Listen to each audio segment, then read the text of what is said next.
Metal conduit is mandated for emergency lighting circuits situated within hospital corridors. The rationale behind this stringent requirement centers on ensuring the survivability and operational integrity of these critical lighting systems during fire events or other emergencies. Metal conduit offers a superior level of protection against physical damage compared to mineral-clad cable, often referred to as MC cable. This heightened protection is crucial in environments like hospital corridors, where the risk of accidental impact, crushing, or penetration is elevated due to foot traffic, equipment movement, and general activity. In the event of a fire, metal conduit provides a significant degree of fire resistance, delaying the cable's exposure to flames and elevated temperatures. This delay translates into extended operational time for the emergency lighting system, enabling occupants to safely evacuate the building and facilitating emergency responders in their duties. Mineral-clad cable, while possessing a degree of fire resistance, may not offer the same level of protection as metal conduit under intense fire conditions. The National Electrical Code, or NEC, outlines specific requirements for emergency systems, and these requirements often necessitate the use of metal conduit for wiring emergency circuits in healthcare facilities. The NEC aims to minimize the risk of circuit failure and ensure the reliability of emergency systems during critical situations. Local building codes and regulations may further reinforce or supplement the NEC requirements, making metal conduit mandatory for emergency lighting in hospital corridors. It is important to consult with the local authority having jurisdiction, or OJ, to ascertain the specific code requirements applicable to the project. Proper installation of metal conduit is paramount to achieving its intended protective function. Conduit joints must be securely tightened and properly supported to prevent separation or damage. The conduit system should be effectively grounded to minimize the risk of electrical shock. Regular inspection and maintenance of the metal conduit system are essential to identify and address any signs of corrosion, damage, or deterioration. Prompt repairs or replacement should be carried out to maintain the integrity of the system. Considering alternative wiring methods for emergency lighting, such as mineral-insulated cable, may be permissible under specific circumstances and with the approval of the AHA. However, mineral-clad cable typically involves higher installation costs and may not be as readily available as metal conduit. Furthermore, mineral-insulated cable requires specialized training and equipment for proper installation. It is critical to prioritize the safety and reliability of emergency lighting systems in healthcare facilities. Adhering to the code requirements for metal conduit ensures that these systems function effectively during emergencies, safeguarding the lives and well-being of patients, staff, and visitors. When designing and installing emergency lighting systems in hospital corridors, it is important to consider firstly the specific requirements of the National Electrical Code, or NEC, secondly, local building codes and regulations, thirdly, the recommendations of the authority having jurisdiction, or OJ, fourthly, the potential risks of physical damage and fire exposure, fifthly, the importance of proper installation and maintenance, sixthly, the cost-effectiveness and availability of different wiring methods, seventhly, the qualifications and experience of the electrical contractor, eighthly, the long-term reliability and performance of the system, ninthly, the need for regular inspection and testing, and tenthly, the importance of documentation and record keeping. The decision to use metal conduit for emergency lighting circuits in hospital corridors is not merely a matter of preference. It is a critical safety measure dictated by code requirements and sound engineering principles. By complying with these requirements, we contribute to creating a safer and more resilient healthcare environment.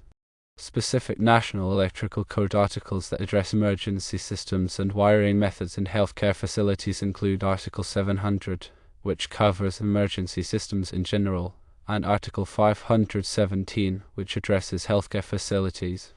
Within Article 517, specific sections address wiring methods for emergency circuits and the types of wiring permitted in patient care areas. It is essential to carefully review these articles and their associated sections to ensure compliance with the NEC requirements. The type of metal conduit used can also influence the level of protection provided. Rigid metal conduit, or RNC, offers the highest level of physical protection and is often preferred for applications where the risk of damage is significant. Intermediate metal conduit, IMC, provides a lighter weight alternative to rigid metal conduit while still offering substantial protection. Electrical metallic tubing, or IMT, is a thinner-walled conduit that is suitable for less demanding applications. The selection of the appropriate type of metal conduit should be based on a thorough assessment of the environmental conditions and potential risks. The installation of metal conduit requires specialized tools and techniques. Conduit benders are used to create bends and offsets in the conduit runs. Threading machines are used to create threads in the conduit ends for making connections. Conduit hangers and supports are used to securely fasten the conduit to the building structure. Proper grounding of the metal conduit system is essential to minimize the risk of electrical shock. Grounding conductors should be properly sized and connected to the conduit system at regular intervals. The grounding system should be tested to ensure its effectiveness. Regular inspection and testing of the emergency lighting system are crucial to verify its proper operation. Emergency lighting system should be tested monthly to ensure that the lights illuminate automatically upon power failure. The batteries in emergency lighting units should be tested annually to ensure that they can provide sufficient power for the required duration. The results of all inspections and tests should be documented and maintained for future reference. Proper documentation and record keeping are essential for demonstrating compliance with code requirements and for facilitating maintenance and repairs. The documentation should include the system design, installation details, inspection reports, and test results. The documentation should be readily available to authorized personnel. The use of metal conduit for emergency lighting in hospital corridors is a critical safety measure that should not be compromised. By adhering to code requirements, using proper installation techniques, and implementing a comprehensive maintenance program, we can ensure that these vital systems function reliably during emergencies, protecting the lives and well-being of those in healthcare facilities. The decision to use metal conduit is further supported by the potential for future expansion or modification of the electrical system. Metal conduit provides a raceway that can accommodate additional conductors or cables as needed, without requiring significant alterations to the building structure. This flexibility can be particularly valuable in healthcare facilities, where the demand for electrical power is constantly evolving. In addition to the physical protection and fire resistance benefits, metal conduit also offers electromagnetic shielding, which can help to reduce interference with sensitive medical equipment. Electromagnetic interference can disrupt the operation of medical devices and compromise patient care.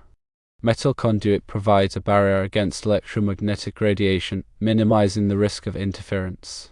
Selection of metal conduit should also consider the environmental conditions to which it will be exposed. In corrosive environments, such as those found in some healthcare facilities, corrosion-resistant conduit materials, such as stainless steel or aluminum, should be used. Corrosion can weaken the conduit and compromise its protective function. The cost of metal conduit should be weighed against the benefits it provides in terms of safety, reliability, and durability.